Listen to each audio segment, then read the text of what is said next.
Todd, Ulibarri, Zenzinger.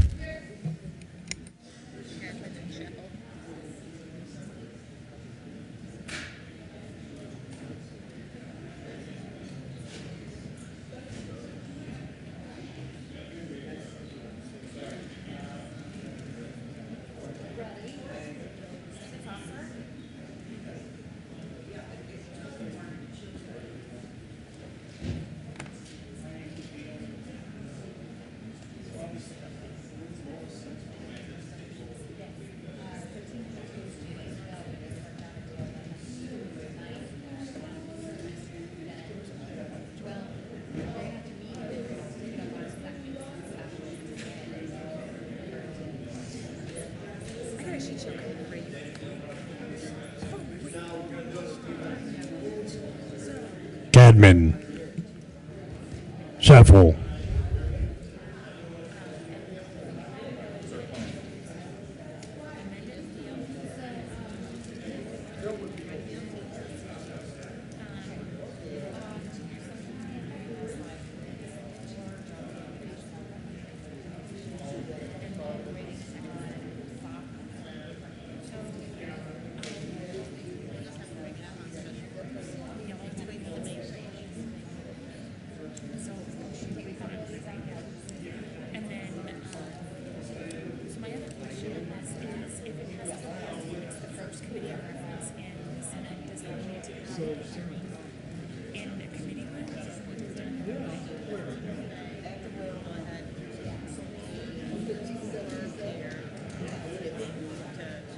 Really? So that we don't have to do it. That's why even though this is first committee.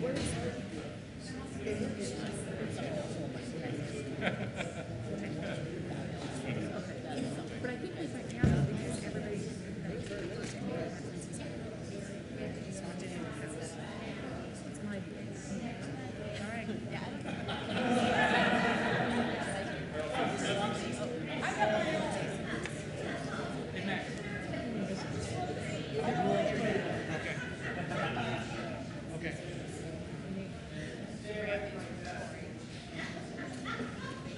I hear an echo.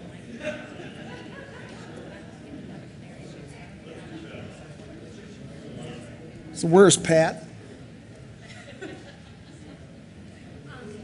Okay.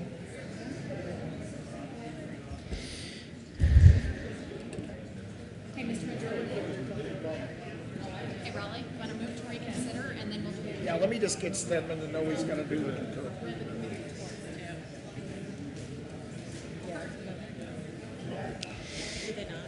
Committee reports. Oh. Senator Aguilar, would you move to raise the call?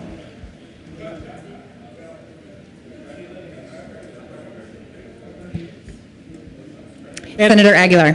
Thank you, Madam President. I move that the call be raised. Before the motion, all in favor say aye. Opposed, no. Ayes have it. The call will be raised. Mr. Majority Leader. Thank you, Madam President. Having voted on the prevailing side, I move for the reconsideration of House Bill 1351. Okay, members, this is a reconsideration of House Bill 1331 for third reading. The motion 1351. All in favor say aye. Opposed, no. Ayes have it. We will reconsider House Bill 1351. Mr. Majors, would you please read the title to House Bill 1351? House Bill 1351 by Representatives Nordberg and Ryan, Senators Todd and Herbert, concerning a requirement that the Colorado Office of Economic Development work to maintain the state's positive relationship with the United States Armed Forces. Senator Todd. Thank you, Madam President, and I move House Bill 1351 on third and final. Any discussion? Question is for adoption of House Bill 1351. Are there any no votes? Senators Balmer, Baumgartner, Marble, Scheffel.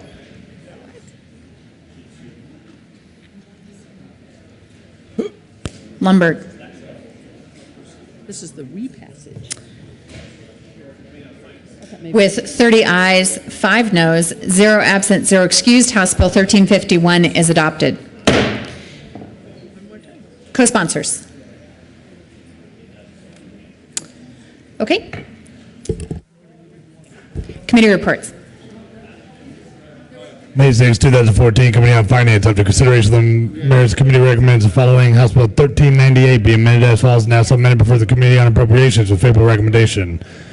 May 6, 2014, Committee on Finance, after consideration, the Mayor's Committee recommends the following House Bill 1391 be referred to the Committee of the Whole with favorable recommendation.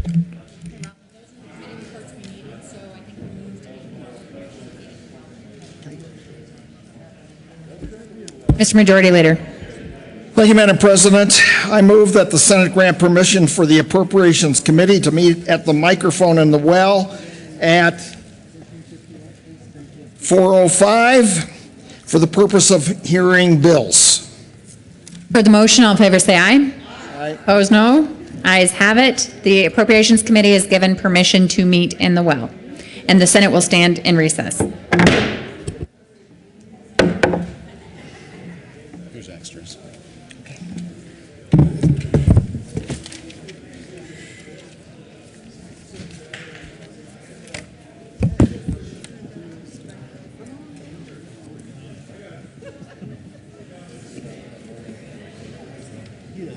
Oh, good. Bombers coming before us? Oh. How are you? Oh, just My hunky. beloved Nancy. Can we reconsider felony DUI now that I'm actually at this meeting? No. Senator King came, he knew to come. No, it's just to see you. Good to see you too. He's just gonna start breaking into your reading of bills mindset here. They'll never know who I am. It's a secret. Ted. Dr. Harvey. Committee meeting. He's already retired, you know? Oh, yeah. He's moving on.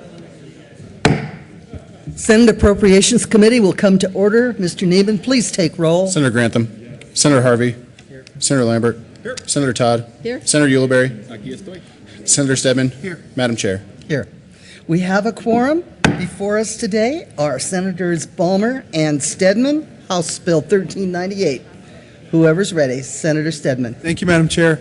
This is a bill that concerns financial services for licensed marijuana businesses, and there is a request. Senator? Madam Chair, I move House Bill 1398 to the Committee of the Whole and J004. Is there any objection to J0? Is there any further discussion? Seeing none, is there any objection to J004? Seeing none, J004 is adopted. Any further amendments? Seeing none, the amendment phase is closed. Further discussion. Let's vote on Senator House Grantham. Bill. Senator Harvey. Senator Lambert. No. Senator Todd. Aye. Senator Ulibarri. Aye. Senator Stedman. Aye. Madam Chair. Aye. That passes 6-1. Congratulations. 1398, right? Right. Thank you. We are adjourned. Okay, moments. Okay. Was this our final? We think it's over. We think it over. Do a kumbaya.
Okay. Go straight to 1282. Senate will come back to order. Conference committees to report.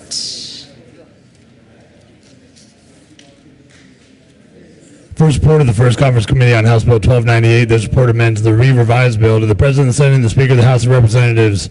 Your First Conference Committee appointed on House Bill 1298 concerning the financing of public schools and in connection therewith making and reducing appropriations has met and reports that it has agreed upon the following: that the House accede to the Senate amendments made to the bills as the amendments appear in the re-revised bill with the following changes. Senator Stedman. Respectfully submitted. Thank you, Madam President. I move the adoption of the first report of the First Conference Committee on House Bill 1298. Please proceed. Thank you, Madam President. Colleagues, this is the School Finance Act bill, and it went to conference, as you may know, because there has been some concern about the ending fund balance in the State Education Fund with all the various bills going through this year. And so this bill has been trimmed back a little bit, and actually, with the authority granted to the Conference Committee to go beyond the scope of differences, this bill also makes amendments to the level of spending that was approved in House Bill 1292 and Senate Bill 250. And I can take you through the various things that we've done, but the long and short of it is, whereas before we were looking at an ending fund balance in the State Education Fund that was just a little over $600 million, if this Conference Committee report is adopted, we will be leaving an ending fund balance in the State Education Fund of $660 million. And that's important, colleagues, because we've really increased this year's commitments to public school funding. This has been a remarkable year in terms of our investment in education, both higher education and K-12. The buy down of the negative factor by $110 million is a very big commitment, and it is untouched by our Conference Committee report. However, there are some provisions in House Bill 1298 that are being deleted, most notably the increase to the full-day kindergarten factor that was driving a $10 million fiscal impact, and we've trimmed that back. There are also some small reductions to the Counselor Corps, the English language learners funding in House Bill 1298, and the READ Act money in House Bill 1292. The good news about this Conference Committee report is that it does make use of over $30 million worth of cash fund revenues that had not been appropriated through the School Finance Act before. These were federal mineral lease revenues that were deposited in the State Public School Fund that were available for appropriation, and we are refinancing some of what the State Education Fund had been supporting in terms of total program appropriations with those cash funds from federal mineral lease revenues. Made it a lot easier for us to get to that target number for the ending fund balance in the State Education Fund. It's a little awkward to be trimming back the spending levels that we had approved prior in all the different bills that are going through this year for public education, but I think we're ending in a good spot, and a spot that hopefully will enable us to sustain this level of appropriation in future budget years. And for those reasons, I ask for an aye vote on the Conference Committee report. Further discussion on the Conference Committee report? Senator Renfro. Thank you, Madam President. Members, I'd ask for an aye vote on the Conference Committee report. Senator Stedman explained it very well, and what we did there was good, and so I'd ask for an aye vote. We also had one more part that was put on the bill that dealt with some funding for the Charter School Institute. There was an amendment that was put on through this since we went beyond the scope, that they collect money from their charter schools for their administration, and in law we had a maximum amount that they could give back to their charter schools, and the amount in their fund had grown larger than what they could by statute give back to their schools.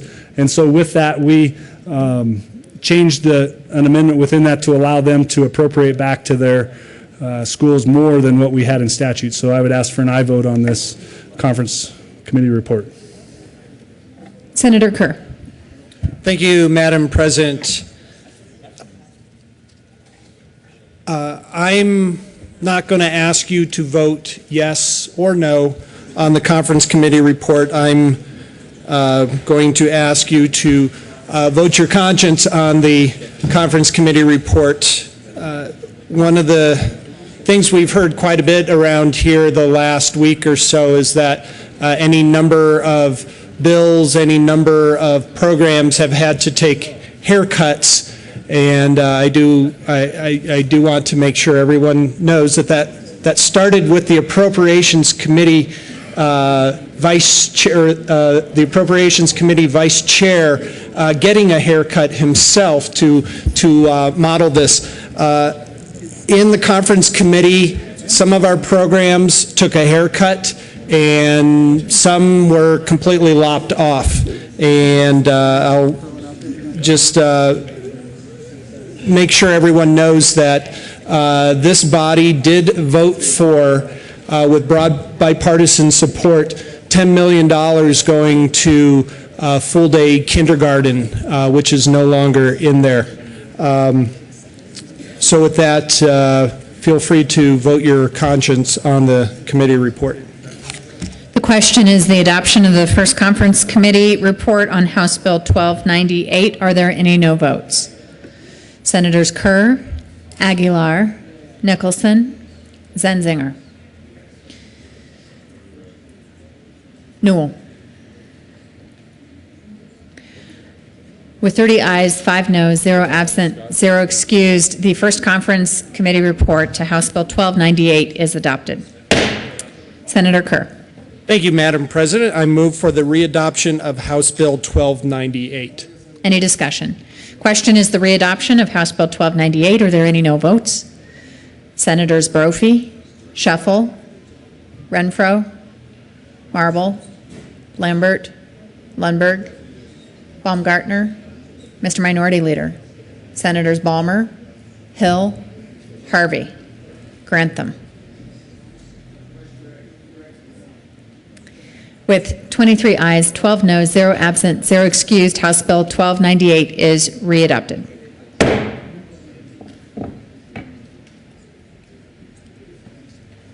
Mr. Majority Leader. Thank you, Madam President. I move that the Senate take up House Bills 1377, 1395, 1393, and 1391 on special orders. Second reading of bills at the hour of 4:20. And that will give us a few minutes to allow the special order calendars to be prepared and distributed. The motion is to take up House Bills 1377, 1395, 1393, 1391 on special order, second reading of bills at the hour of 4:20. All those in favor say aye. Aye. Opposed, no. Ayes have it. That motion is adopted, and the Senate will take up those bills on special orders, second reading of bills at the hour of 4:20. The Senate will stand in a brief recess to allow the special orders calendar to be prepared and distributed.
Senate will come back to order. Special orders, second reading of bills. Senator Jones.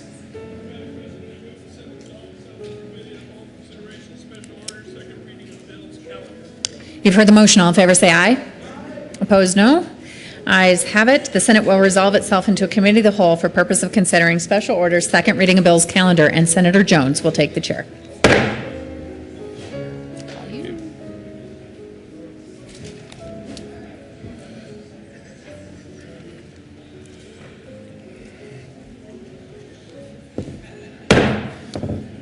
The committee will come to order, and the court rule is relaxed. Mr. Majors, would you please read the title to House Bill 1377? House Bill 1377 by Representatives Ferrandino and Buckner, and Senator Stedman and Talktrop concerning the creation of the Colorado Retirement Security Task Force and in connection therewith making an appropriation. Senator Talktrop.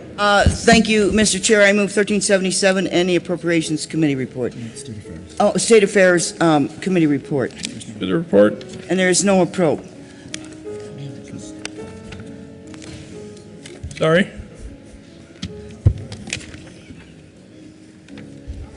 Senator Talktrop. Thank you, Mr. Chair. And looking at the amendment, it's pretty much technical issues. It changes. One of the things that we're concerned about, not only would they have defined contribution, but we're also going to add defined benefits.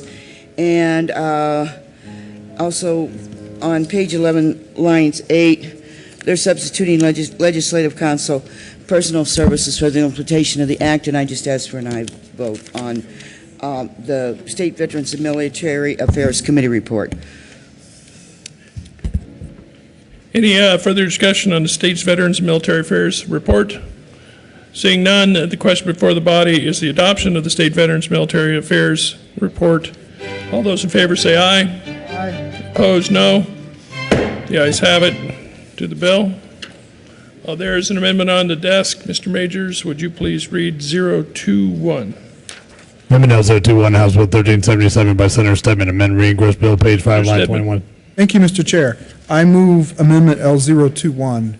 And colleagues, this amendment is something that there's been a lot of talk about the way this bill is structured, and I think this is an amendment a lot of people will welcome to see to the bill.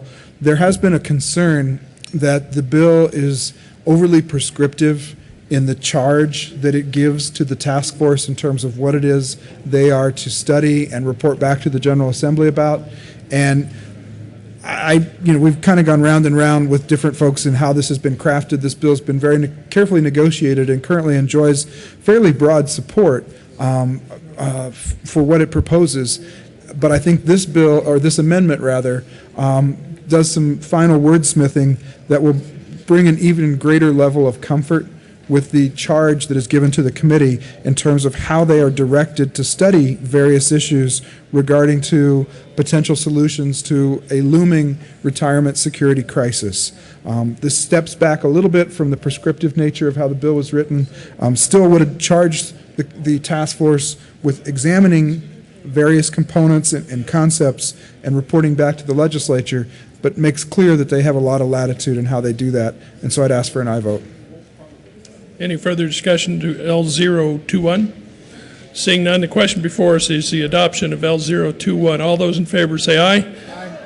All those opposed, no. The ayes have it. To the bill. Senator Talktrop. Senator Stedman. Thank you, Mr. Chair. Colleagues, this bill proposes the creation of a Colorado Retirement Security Task Force, and it specifies the members of the task force and issues that they are to examine and to report back to the General Assembly by the end of calendar year 2015. So they would have about a year and a half to look at the question of what can we do here in the state of Colorado to increase the number of people in the private sector workforce that are participating in retirement plans and saving for their retirement. We know that too few people today are adequately prepared for retirement. Too many people are relying solely on Social Security and are not adequately saving and investing and preparing for the costs of supporting themselves in their retirement. And because of that, the likelihood that they exhaust their resources and become increasingly dependent on public assistance programs is very real. And as the baby boomer generation begins to age and hit retirement age, this problem is going to become magnified many times over. And so it may be too late for some of those boomers, but for the next generation and younger generations, where statistics tell us this is really a problem, because younger people in the workforce are the least likely to have access to an employer-sponsored plan and are the least likely to be doing what's necessary to plan for their future and save for retirement. We need some solutions to this. Social Security is not the answer. It is a safety net, but it is not going to provide the adequate retirement security that private sector workforce in the future is going to need. And so this task force is being created to examine what are some possible solutions. What can we do here at a state level to get more people taking personal responsibility to be part of the solution to ensure retirement security for themselves and their families? There had been concern that the wording of the bill was too prescriptive. We did an amendment that I think will make some folks feel much better about empowering this panel of 15 experts to produce recommendations for the General Assembly. Those recommendations would come back in about a year and a half, and maybe during the 2016 legislative session, we might take action on them. It depends on what they are. We'll have to wait and see. This is a beginning of an inquiry. It asks some very important questions. I think this is something we should be doing because, again, we're looking at a potential crisis when you consider the number of people that will hit the retirement age and need to be leaving the workforce and yet aren't ready to do so. And if they don't retire when it's time, they're not turning over and creating job openings for the next generation coming up behind them. We need to make sure that people are planning adequately and planning for their futures. And this bill, I think, is a step in the right direction. I'd ask for your support. Senator Lambert. Thank you, Mr. Chair. Well, I guess I have a little different perspective on retirement planning. If you want your own retirement plan, you're free to get one. But I'm not sure why you would follow a model from the state of Colorado, which has been so inadequate in managing our own state retirement planning, where we have tens of billions of dollars in debt. I said tens of billions of dollars in debt with our own state retirement system, when our national government has the highest level of taxation in the history of the world right now. That takes more and more of our citizens' money away from them, have less and less disposable income to make their own decisions. As a matter of fact, the whole economic structure of our current government, both in Colorado and the federal government, is based on Keynesianism, that it's not your money. We need to spend as much of your money with the government as possible and not allow you to save your own money. So until those fundamental processes are addressed and changed, throwing a Band-Aid at the state studying your retirement system for the next year and a half, I just can't get really enthused about, and I'd ask for a no vote on 1377. Senator Renfro. Thank you, Mr. Chair. I'd also ask for a no vote on this bill. This is the responsibility of our citizens. And I can tell you as a business owner, one thing we did in our business with our 401k, I would sit down with my 20-something-year-old employee and I would show him how he could retire a millionaire. And it was feasible. Did you hear what I just said? A 20-something-year-old working in a concrete company that all he needed to get the job was to pass a drug test and have a driver's license could retire a millionaire if he would start investing in our 401k plan with our employer match in his 20s.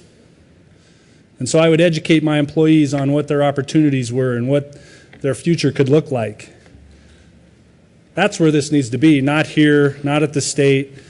This isn't the state's job. This is employers' jobs, employees' jobs, citizens' job to manage their retirement. So I'd ask for a no vote on this bill. Is there any further discussion on House Bill 1377? Senator Marble. Thank you, Mr. Chair. Ever since I was a little girl, I've been aware of private sector businesses that did financial management and education for exactly what this bill is supposed to be doing. And I think that people already have the availability for the information in the private sector, and I think they have the right, if they so choose, to go investigate these private sector businesses, to get help with their financial matters if they so choose. But to have the government's involvement when nothing has been worse at managing money than the government, I think is a little ironic. So what we have set up, I think, has been sufficient, and if a person so chooses, they can go to the private sector and get good financial management information and look forward to their own financial history as far as retirement goes. So I really can't see where this bill would benefit us at this point except spending more state dollars. Is there any, Senator Doctorow? I just asked for an aye vote on 1377. Seeing no further discussion, the question before us is the adoption of House Bill 13. Division has been called. All those not in favor of voting, please be seated. Or not eligible or in favor. All those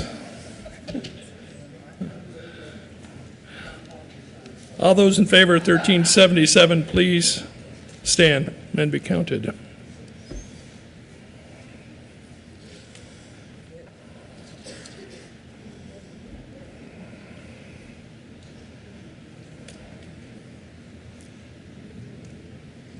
Please be seated. All those opposed, please stand.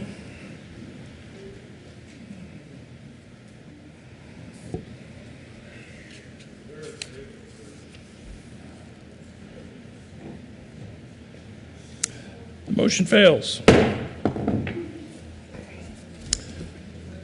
Mr. Majors, would you please read the title of House Bill 1395?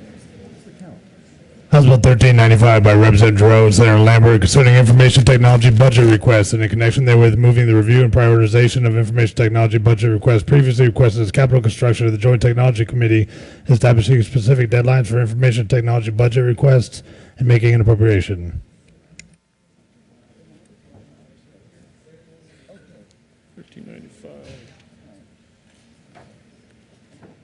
Senator Lambert.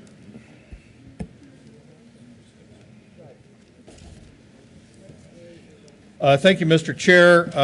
I move House Bill 1395. And let's see, do we have any committee reports on this one? We don't. Okay. And there are no committee reports. Members, throughout our deliberations since November on the Joint Budget Committee, we noticed that there was a strong theme about the need to readdress the state infrastructure in all areas. We've talked a lot about a negative factor for education. Well, we've got some other negative factors in road maintenance, in building maintenance, in capital construction, in capital maintenance, the whole thing. And it's not only the horizontal infrastructure of our roads, our vertical infrastructure with our buildings, but also our IT infrastructure. And we really need to have some reform in this area. 1395, I think, addresses some of that in drawing the lanes in the road, I guess both literally and figuratively in this case. But when we have a process where the Joint Budget Committee is sort of specialized in balancing all of the equities of the budget, the Capital Development Committee, I think you saw during the long bill, there was broad support for increasing spending, future spending for our capital development needs. And then we all know that over the last several years, we've made advances in IT infrastructure, but we're nowhere near getting the healthy kind of IT infrastructure we need in the future. So 1395 addresses some of those concerns. I just might mention I think it was last week, we passed Senate Joint Resolution 39, which does similar things in joint rules to harmonize how we do this whole process of infrastructure, whether it's IT or capital development or other types of infrastructure. So I think this is something we need to do now. We need to implement it in the future and reset this as a priority for the state. So I'd ask for an aye vote on 1395. Senator Newell. Thank you, Mr. Chair. I rise in support of this bill as well, and serving on the Joint Technology Committee, we've really started to see, I think, how valuable this new process is going to be for both the JBC and the CDC. And then also, I think that we're going to be able to catch things ahead of time so that we can help with preventing and cost avoidance, actually. So the efficiency part is going to, I think, be not only slightly, but largely incremental. I think it's going to really show some significant changes. And so I just wanted to say thank you so much for bringing it forward. Senator Schwartz. Thank you, Mr. Chair, and I rise in support of House Bill 1395. Well, this is a third piece to the puzzle. So we have passed a resolution. We passed our CDC cleanup bill, and now we are doing this third piece that will divide up the oversight of our technology and prioritize those projects. So I think this is a good collaboration. All three entities working together to help prioritize and set forward what will be the investments, capital investments for the state. And I want to thank this JBC for your work on this, and just say that the CDC is in collaboration, has been working in collaboration for this effort. Senator Baumgardner. Thank you, Mr. Chair, and what a love fest. Not. I rise in opposition to this bill. Sit on the CDC. I've seen how this has all come together. Technology, yeah, it's great. We need to have it looked at. It needs to be prioritized with the rest of the things, with the capital and everything else. But as we've seen earlier this year, we've had priority lists that came out of CDC. Then you had a priority list that came out of JBC and out of the governor's office, and we couldn't seem to figure out what we wanted to be on the priority list. So this is going to add another priority list. So, and I guess the bottom line is, if the CDC doesn't agree with the JBC or the JTC, then it's going to be up to the JBC to decide what the priority list is going to be anyway, because that's what we saw earlier. So I'm going to be a no vote on this bill. Ask you to be a no vote as well. Senator Schwartz. Thank you, Mr. Chair. And, you know, I appreciate that this year has been a little more challenging than others when it's come to our capital budgeting. But more importantly, that we are really going to identify a process that can evaluate and time these projects. So many hundreds of millions of dollars is being spent on IT in the state. We need to have that capacity within the JTC. It was not, that capability was not in the Capital Development Committee. Separating them out, having adequate review is going to be, I think, a valuable process for us long term. Senator Lambert. Thank you, Mr. Chair, and I will be the first to admit this is not a perfect bill. It's not a perfect process. It may be the 90% solution. We're going to be taking a look at this, but we know right now we don't even have the 10% solution yet. So my priority list is to ask you to vote yes on the bill.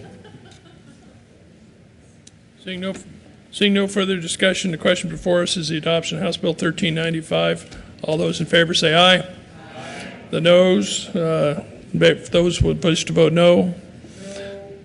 Ayes have it.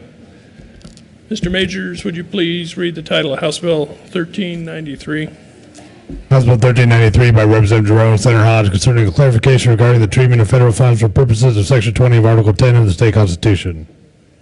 Senator Hodge. Thank you, Mr. Chair. I move House Bill 1393.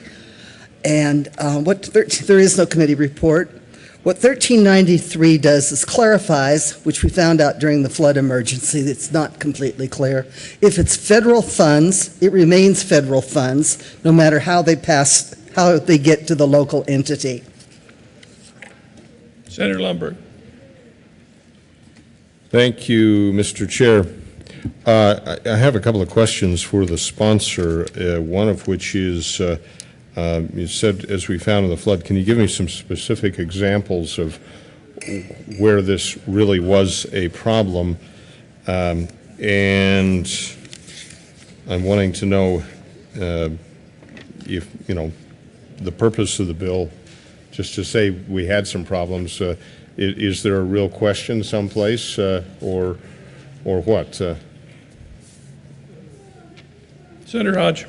Thank you, Mr. Chair. Yes, there was. As federal funds came through to help flood relief, there was a question about whether that was part of the Tabor spending limit or not at the local level. Senator Lundberg. Thank you, Mr. Chair. I actually did review that portion of the Constitution, and it seems fairly clear to me is there some sort of a gray area where we're not really sure whether this money came from federal sources or elsewhere? Is there a real necessity for this or not? And I'll give you another side to this, and that is if there is, then maybe it's this bill is inviting a growth of government, which is a violation of Tabor. And if there isn't, then why is there a safety clause on it? Because, is this really necessary for the immediate preservation of public peace, health, and safety? Senator Hodge. Thank you, Mr. Chair. Well, we are still receiving federal funds at the state level that are being passed down to the local level. We do need the clarification that that is federal money. It is not part of the Tabor limit. So yes, I think we do need to have a safety clause on it. Senator Lundberg. Thank you, Mr. Chair. I still don't quite understand why the necessity of it. Has this stopped any federal funds from going to local jurisdictions, or are there really some questionable places? And if there are, then it is a violation of Tabor to be doing that.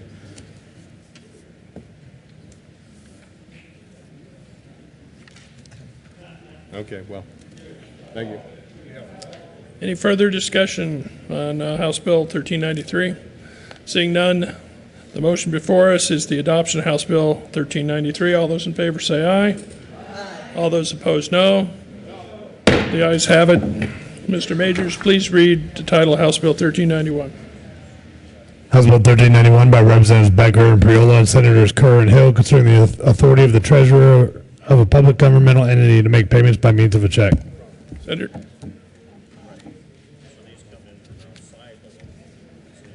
Senator Kerr. Thank you, Mr. Chair. I move House Bill 1391. There's no committee report. To the bill. Thank you, Mr. Chair. Buggy whips, Model T Fords, black and white TVs, 8 tracks, which some whippersnappers might not know what those are, and more recently, landlines. These are just a few of my favorite things that really aren't used much anymore. Colleagues, Senator Heath has really been a leader here, Senator Shuffle as well, in bringing some legislation that's going to move Colorado to the forefront, not just in America, but the world, of our use of technology, of advanced industries. And so Senator Kerr and I were feeling a little left out. So we put our heads together and said, what can we do that's going to really transform the way Colorado does business? That's going to take us into maybe not this century, but a century. When it comes to our use of technology and how we, in one of the most advanced industrial, financial economies in the world today, how can Colorado be a leader, a proactive leader in that world? So we bring to you House Bill 1391. Thank you, Mr. Chair. House Bill 1391 will actually codify the current practice of writing checks by the state of Colorado, the University of Colorado. With that, we ask for an aye vote. Colleagues, I'll just mention to you, we have Senator Hill. Thank you, Mr. Chair. This is critical. I mean, we're talking about Colorado being on the forefront of advanced industries across the board. Denver has been a leader in this as well. They moved to check writing in 1932. And so here, and I've heard Senator Heath actually tell stories about he was here to lobby for that change as well. And so we are here, a brief 82 years later, asking for your support to move Colorado into a century. Any other whippersnapper comments? Seeing none, the motion before us is the adoption of House Bill 1391. All those in favor say aye. All those opposed, no. The ayes have it. Majority Leader Heath. Thank you, Mr. Chair. I'm not sure with that last comment I have the adrenaline left to even do anything further. I should be falling down here. I move we rise and report, Mr. Chair. Motion before the body is to rise and report. All those in favor say aye. Those opposed, no. The ayes have it, and the committee will rise and report.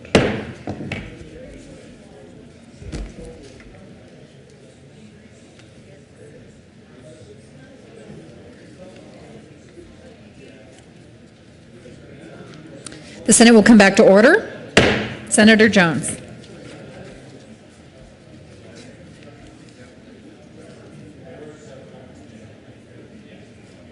Senator Jones.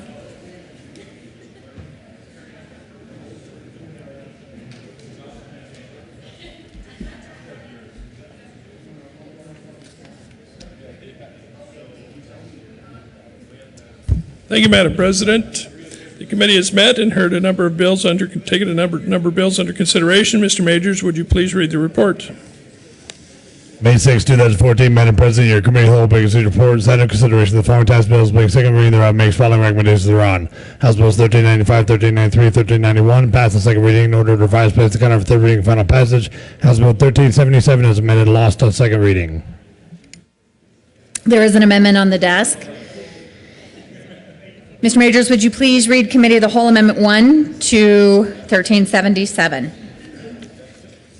Committee of the Whole Amendment 1, House Bill 1377. Senator Stedman moved and amended the report of the Committee of the Whole show that House Bill 1377 as amended did pass. Senator Stedman. Thank you, Madam President. I move Committee of the Whole Amendment number 1 for House Bill 1377. Colleagues, this showed that the bill did pass. I think this is a study that should go forward. I think this is something that would serve us well as we deal with what's going to become, it's part of a host of issues surrounding the graying of our population, the silver tsunami, the fact that so many people are reaching retirement age, and are we really prepared? I would hope you would support this to move this study forward. Humbly ask for an aye vote. No. Is there any discussion? Question is the adoption of Committee of the Whole Amendment 1. Are there any no votes? Mr. Minority Leader. Senators Rivera, Renfro, Shuffle, Crowder, Baumgartner, Brophy, Herpin, Marble, Grantham, King, Roberts, Lambert, Lundberg, Balmer, Hill, Harvey, Schwartz. With 17 ayes, 18 noes, 0 absent, and 0 excused, the Committee of the Whole amendment fails. Senator Jones. Thank you, Madam President. I move for adoption of the report. Any discussion on the committee report? Question is the adoption of the Committee of the Whole report. Are there any no votes? With 35 ayes, 0 noes, 0 absent, 0 excused, the committee report is adopted. House Bill 1395, House Bill 1393, House Bill 1391 passed on second reading and ordered revised and placed on the calendar for third reading and final passage. House Bill 1377 is amended, lost on second reading.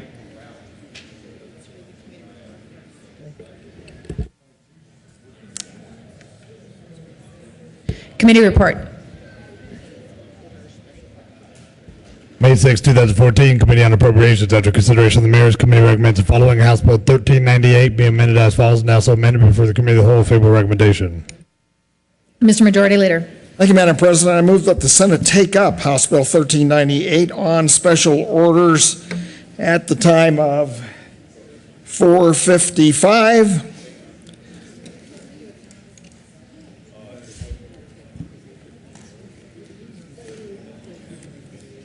Okay, the motion is to take up House Bill 1398 on special orders at the hour of 4:55. All in favor say aye. Opposed, no. Ayes have it. The Senate will take up special orders for House Bill 1398 at the hour of 4:55.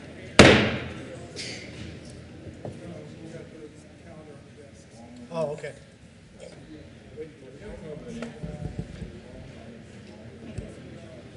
Okay. The Senate will stand in a brief recess while we give you a calendar with one bill number on it.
The Senate will come back to order.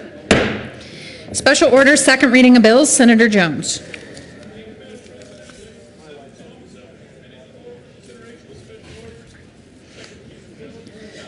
You've heard the motion. All in favor say aye. Opposed, no. Ayes have it. The Senate will resolve itself into a committee of the whole for purpose of considering special orders, second reading of bills, and Senator Jones will take the chair.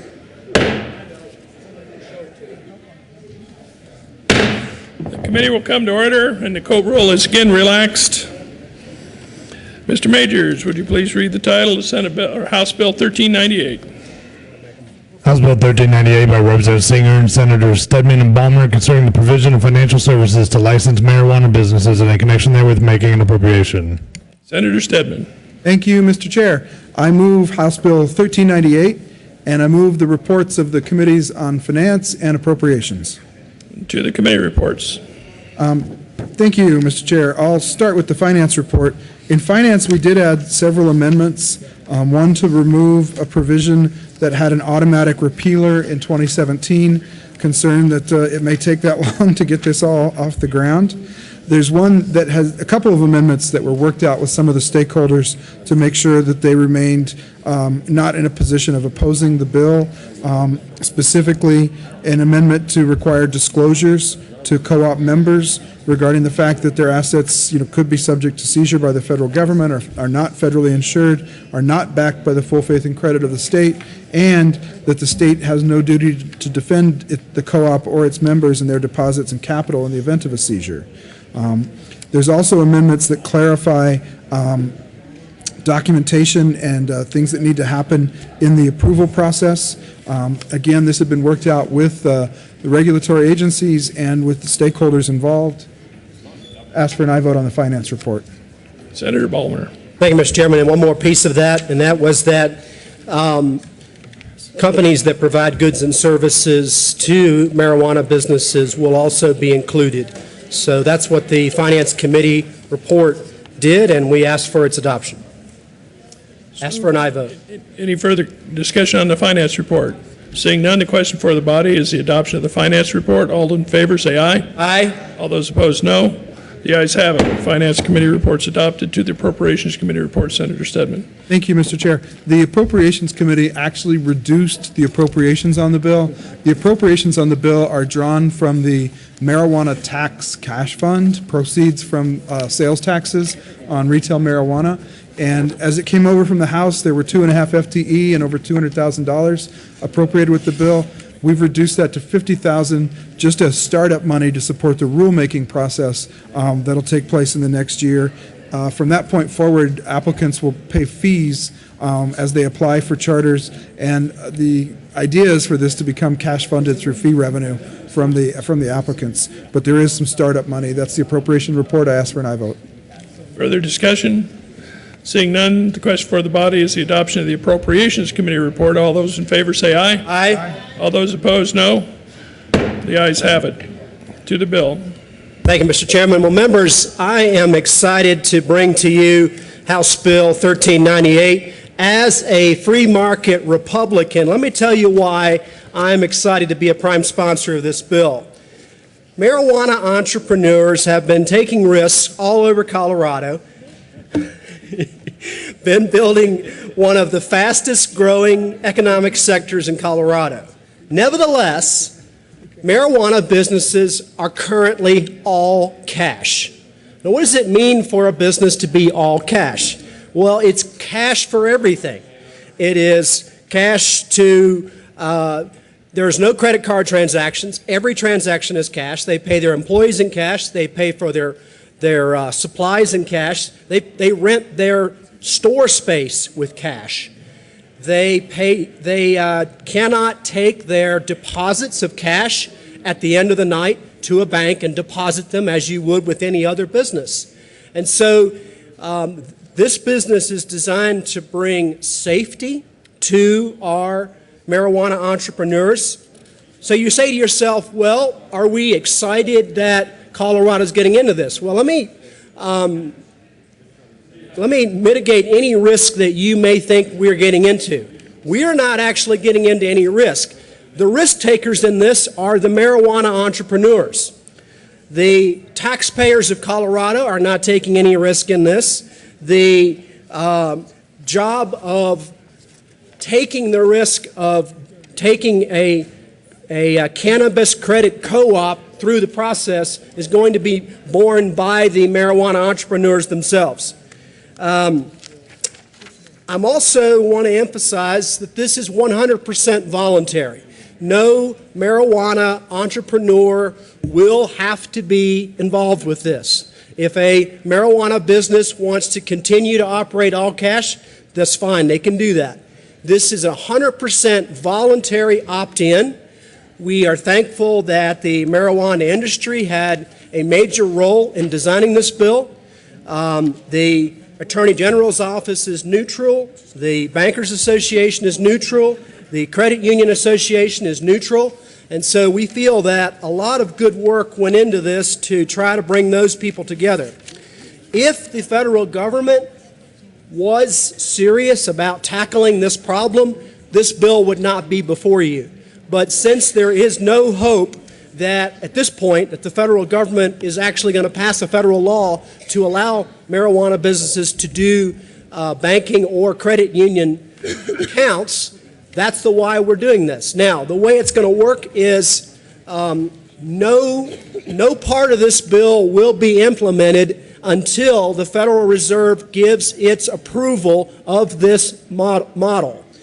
Once a cannabis credit co-op is approved by the Federal Reserve, then our Division of Financial Services in DORA will do the difficult work of developing all of the implementing infrastructure, and then the marijuana entrepreneurs will take the risk of actually starting these new cannabis credit co-ops. I know it's a lot to hit you with when you're probably thinking about dinner already, so I'll stop talking and let my co-prime finish the explanation.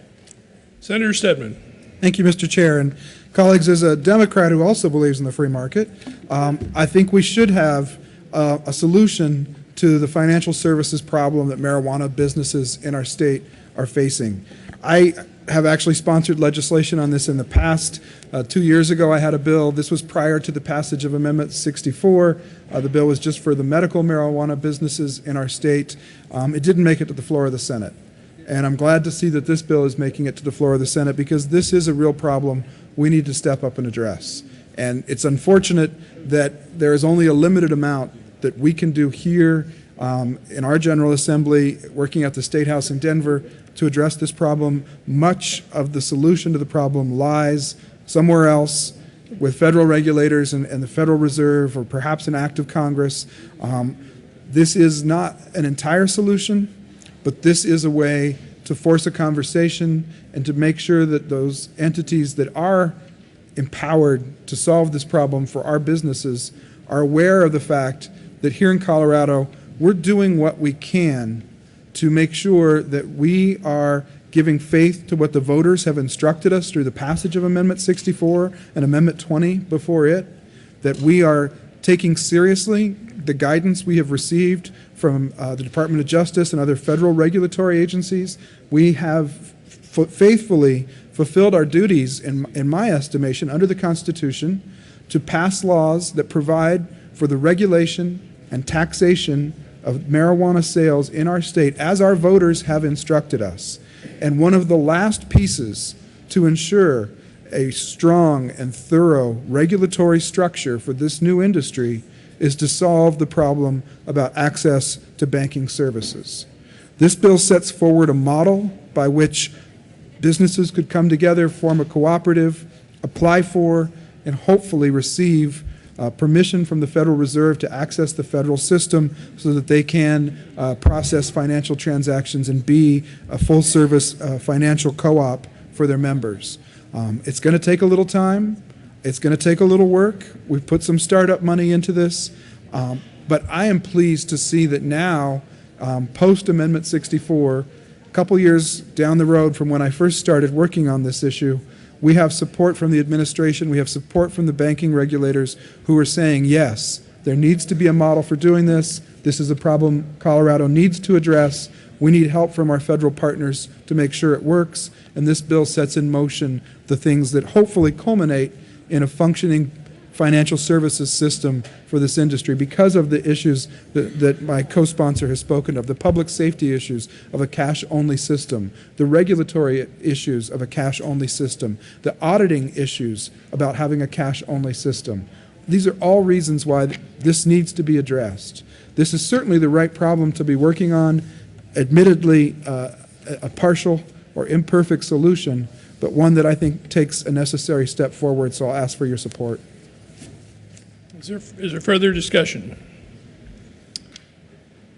There is an amendment on the desk. Mr. Majors, would you please read L039? Amendment L039, House Bill Senator 13. Brophy to the hemp harmonizing amendment.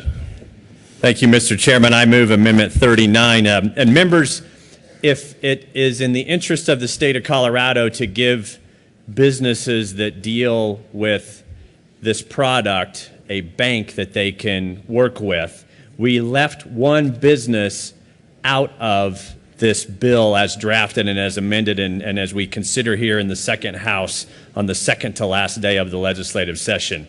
Now, it's for under Colorado law and under Amendment 64, it's a different product, but as far as the federal government is concerned, industrial hemp is also marijuana.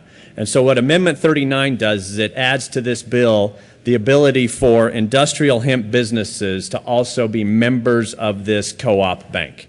Right now, if we don't add this amendment, there will be the only business in Colorado that is effectively unbanked.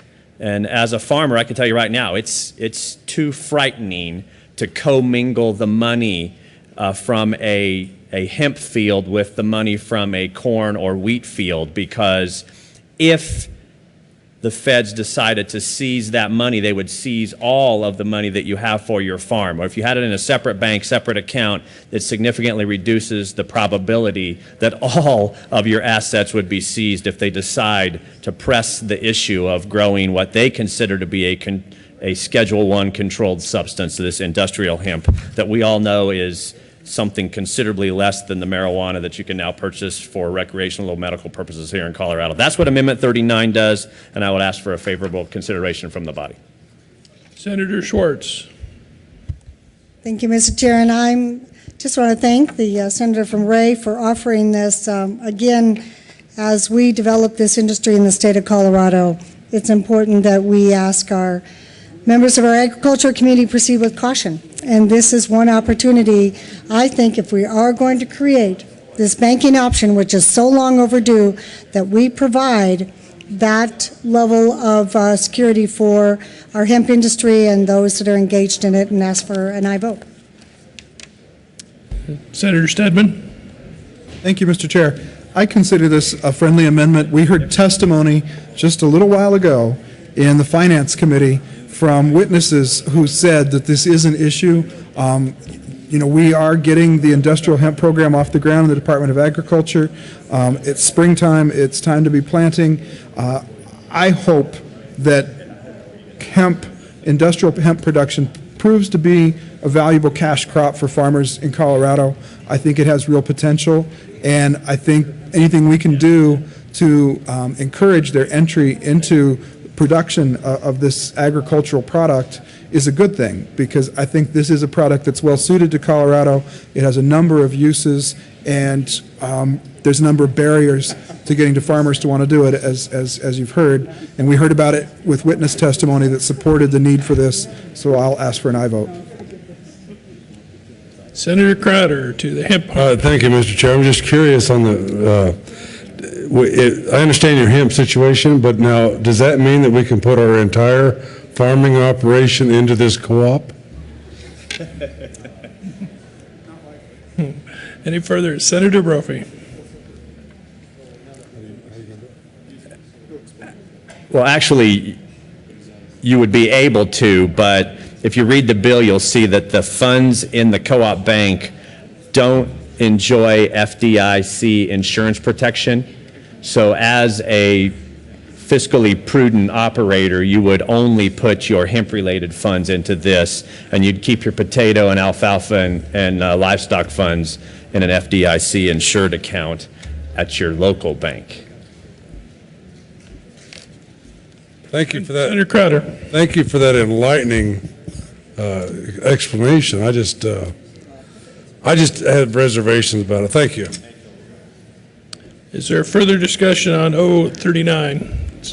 Seeing none, the question before the body is adoption of Amendment L039. All those in favor say aye. All those opposed, no. The ayes have it. To the bill. Go ahead. Thank you, Mr. Chairman. Mr. Chairman, we ask for an aye vote on House Bill 1398. Any further discussion? Seeing none, the question before the body is the adoption of House Bill 13. Senator Hill. Thank you, Mr. Chair. Colleagues, we heard this in Finance Committee, an hour ago. And it actually frustrates me to stand up here and ask for a no vote, just because I've been saying for years this is a real problem. We need a banking option. We need a way to do this. But I'm deeply concerned, and maybe I share some of the concerns my fellow colleague spoke earlier on today about how we honor the process and what we do here. We've got about 46 pages, and we just amended a few more pages into it over the last couple hours. This is an important bill, but a complicated bill that deals with 10th Amendment issues. It deals with Commerce Clause issues. It deals with banking. It deals with regulations. It deals with this whole notion of what do we do when a state decides we're going to do something different than what the federal government has said is legal. And so we find ourselves with an important discussion to be had, and I will venture to guess that less than 10% of the people in this room have even read this bill. Not because you're irresponsible, not because any of us are, but we've only had a few hours to do so. This is not the way to take such an important issue. And I keep hearing, well, we've got to do something. And I agree, we do have to do something, but I mean, I can't help thinking about our founding fathers who understood that there were teeth problems, and so their response to that was they knew they had to clean their teeth with something, and so they brushed their teeth with sugar cane.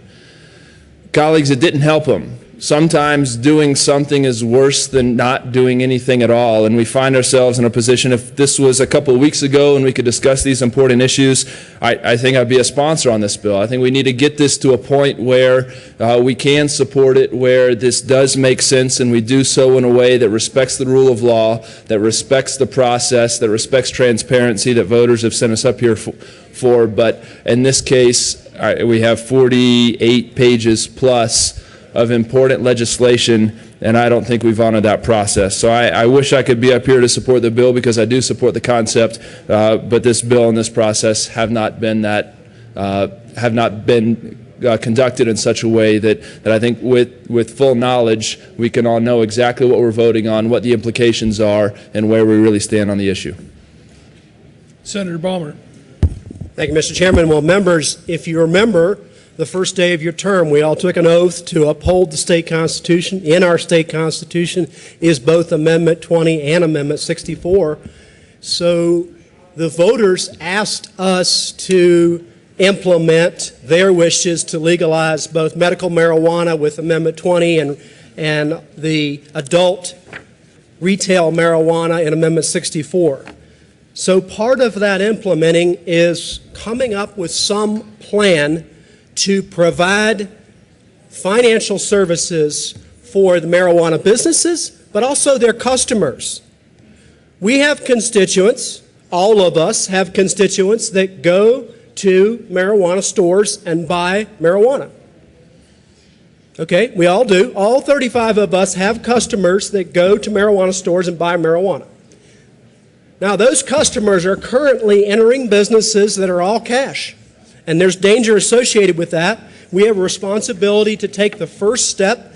This is a very prudent bill. It requires the Federal Reserve to approve of it before it goes any further. So if the Federal Reserve says, no, Colorado, we do not accept this plan, but if you had a plan that would do this, this, and this, we might be more open to it. Okay, great. We'll be back here next year with a new bill that tries to fit it to be exactly like what the Federal Reserve wants us to do. This will start the discussion. This is a journey. I ask for a yes vote. Further discussion?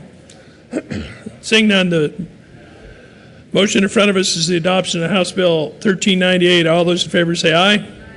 All the opposed, no. The ayes have it. 1398 is adopted. Senator Heath. Thank you, Mr. Chair. I move we rise and report.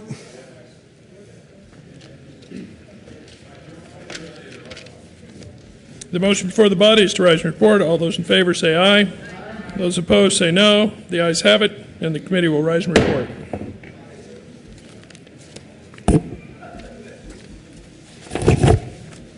I'll stick around.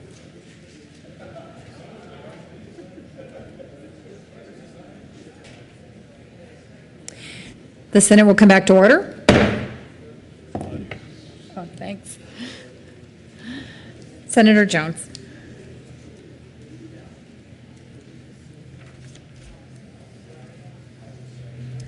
Thank you, Madam President. The committee has met and had a bill under consideration. Mr. Majors, would you please read the report?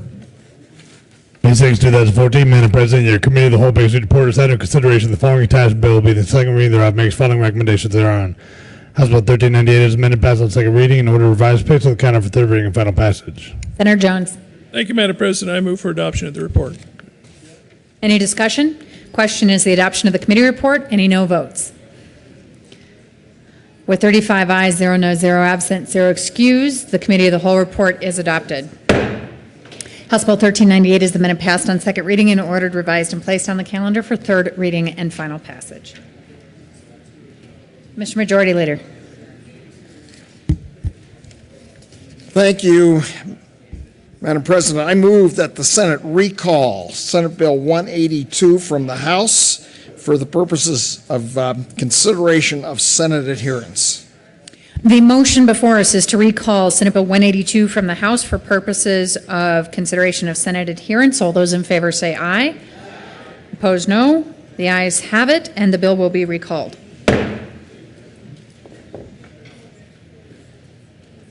Message from the House. May 6, 2014, Madam President, in response to a request from the Senate for the recall of Senate Bill 182, the bill is transmitted herewith.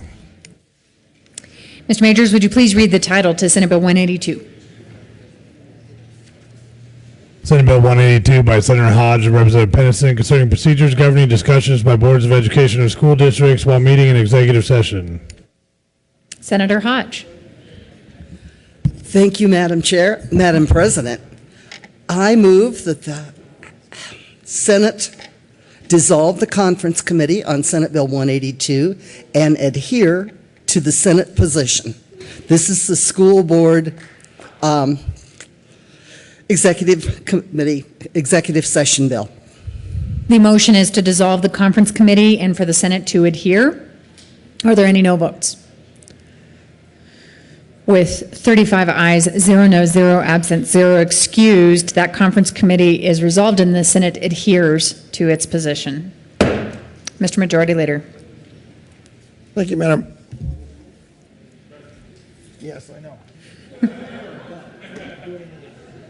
I don't think we have a message from the House. I think we're done. Done everything else?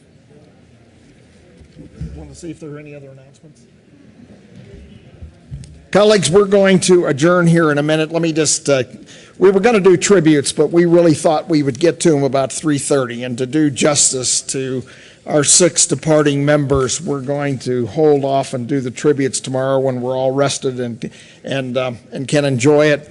As you can see, we're going to have a limited number of bills on third reading tomorrow, and really, basically, that's it. So we were going to be able to get right into the tributes. I know some people had their family members here. We've talked to them, and everybody seems to be okay with doing the tributes tomorrow.